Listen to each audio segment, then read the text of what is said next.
Buddy Haynes, also known as the Bidet, is a TikTok content creator in his 30s who lives with his parents. Well, at least he was a content creator until it was revealed that he was one of the very first and worst predators on TikTok. Let me take you back about 4 years when Musical.ly had just shut down and TikTok had taken its place. Buddy Haynes would take to the platform like a fish to water, making dancing videos, creating duets, and eventually going viral. With his now infamous "Why do good girls like bad boys" TikToks.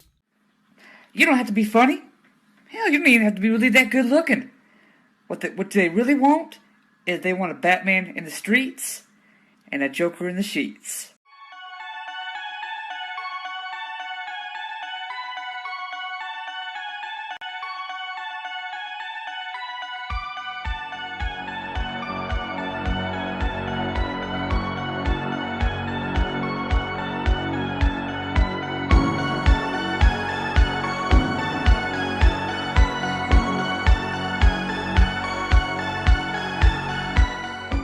In keeping with the timeline, after his leather jacket and handcuffs video went viral, people began to look into him deeper. And they noticed that the Bidet liked to do a lot of duets with seemingly very young-looking girls. For those of you who don't know how a TikTok duet works, God bless you, you are untainted, but you have to pick the video that you're duetting with. It's not like a random thing, no, you pick it out. And Buddy had created seemingly dozens of these duets with people who looked very young. Some of them even having a flirtatious nature to them. I'm not gonna show any of the kids in this video, I've kinda cropped them out to where it's just Buddy. Keep in mind when I'm showing you these little clips throughout the video, more often than not, I've had to clip out a minor that he's duetting with. And I cannot stress to you how many of these people looked very young. This was the first major red flag for anybody who was keeping up on Buddy Haynes. And people wanted to dig even deeper. They wanted to know what he would do, they wanted to know what he's capable of,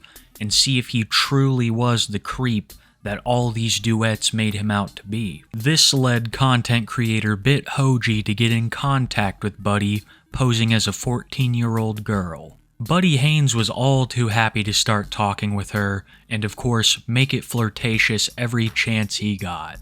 Sending messages like I'm about to show you, and I want you to keep in mind that this whole time, he knew this person was underage.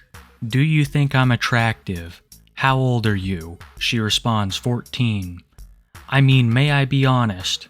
Yeah, of course. If it was me, I'd try to make the relationship with you last for years. LOL, like I look stupid. You're okay, don't worry about it. I kinda sorta have a crush on you, and shouldn't. There it is in black and white. He admits to knowing that he shouldn't have a crush on her. You can see her clearly stating her age for him, and it's not a problem. He continues the conversation and continues to flirt with her. But what if I told you guys that this is nothing compared to what I'm about to show you? Well, technically I can't even show it to you because he sent a nude. I can show you the conversation that ensued after he sent that to the person he thought was a minor, and to call it awkward would be a massive understatement. She's been ignoring me and I just don't know. Like why? I don't know. Frowny face, frowny face. Sorry. I just feel ugly and unwanted. No girls find me cute or anything. I'm sorry. Am I that ugly? I feel like it. Can you please delete that screenshot? I will. Okay, now I feel weird. I made this weird now. Yeah, you did. You sent an unsolicited picture. It would be weird to anybody of any age, let alone someone who's posing as a minor, to put you in a sting op. This just goes to show that full stop, Buddy Haynes knows that this is wrong. He's heard her age, he's sent her unsolicited pictures, he's been highly flirtatious. That should be case closed, right? That should be all we ever hear of Buddy ever again. But on top of all this, He also sent her money, like he's trying to arrange some sort of sugar baby relationship.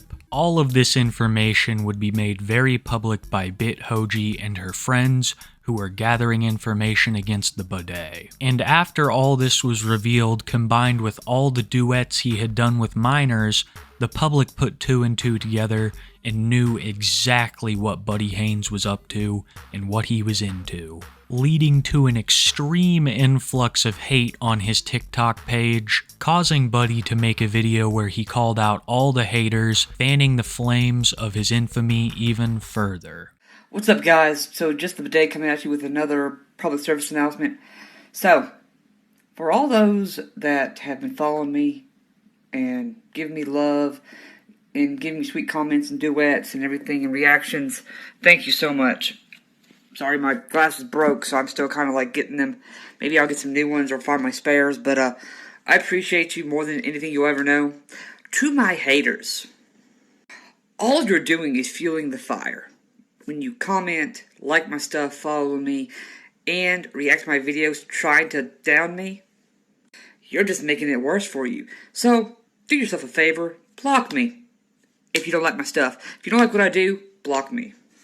Because I will continue to do duets with my fans that love me. Anyone who's observed people like this before know that videos like this are never a good move. Anyone who's on the internet, let alone someone who's being accused of being a predator, should know that egging on your haters and your trolls just breeds more of them and makes the existing ones hate you even more, causing them to dedicate a lot more time to your demise. And that's exactly what happened to Buddy. They managed to dox not only him, but his whole family. And after realizing that he was not as safe or as anonymous as he thought, he made another video, in a very different tune, begging the people to stop doxing him and his family.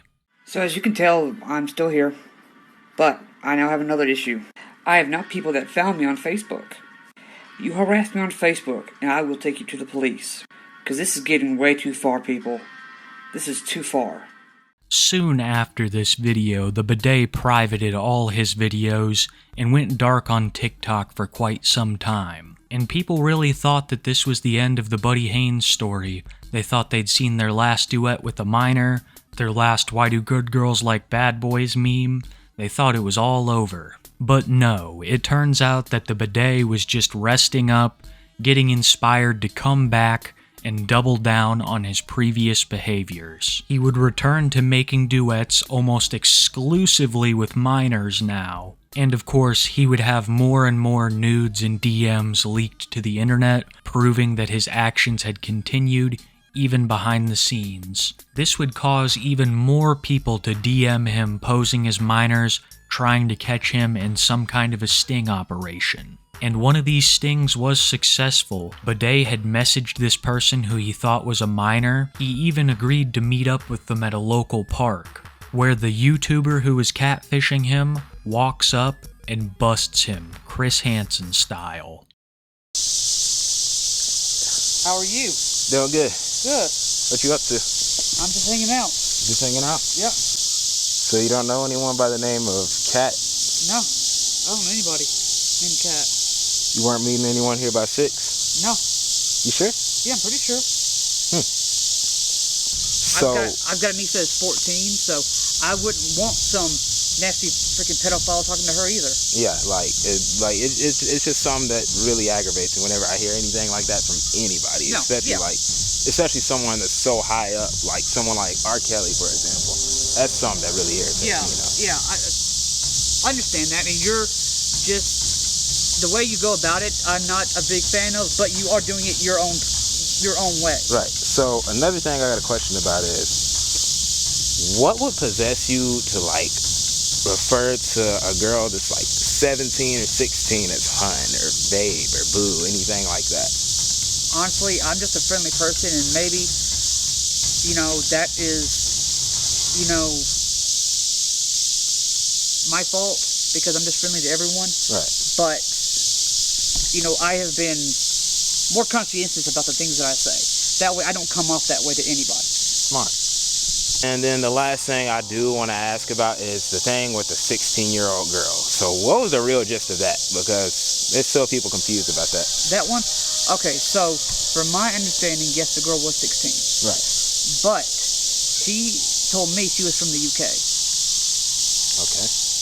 Now, whether or not this is, something that really irritates people or not, age of consent in UK is 16. Everywhere. Right. So even if I was saying those things towards her, there's nothing illegal about that. Now, Here there is. yes, here. Here in the United States there is. In the UK it is. Not in every state. So, like, legal doesn't necessarily mean right. Slavery was legal. A bunch of things were legal. Okay, Prostitution was legal. But, so, I have talked to that girl since then. Right. Me and her are still friends to this day.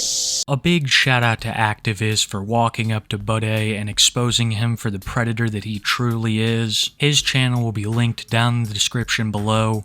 Big shout out to Activiz. Thank you for your work, brother. But even look at Bude here. He looks like a Chris Hansen case subject. He looks like he's trying to conceal his identity somewhat, just in case he walks out of here with a child. God only knows what he had planned to do from here, if it actually was one. There is an absolute mountain of evidence substantiating that Buddy Haynes is a predator, and him getting caught in an actual sting op is just the icing on the cake of this whole situation. And of course, after this sting op happened, Bude would go on to delete his TikTok channel. But that would not mean that he would leave the internet completely.